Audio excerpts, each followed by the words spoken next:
از چنین جوانانی به کار خود صادق و استوار که هر سخن سازنده احیاگری این انشاءات عظیم عصر سرور محبوب دولت محترم امام علی رحمان برایش نیرو و توان و راهنما و راهگشاست قاسم سعیدوف می باشد.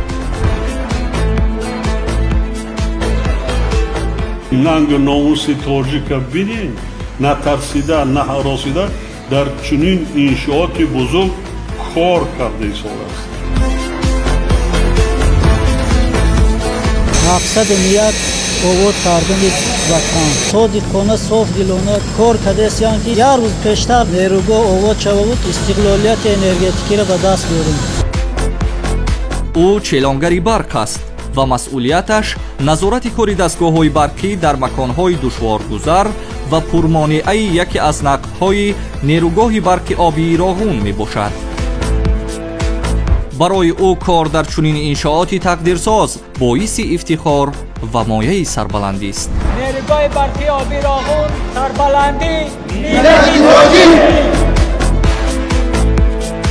این و دیگر قصه و نوارهای دیدنی در برنامه نوبتی نبض راغون روزهای نزدیک در تلویزیون تاجیکستان.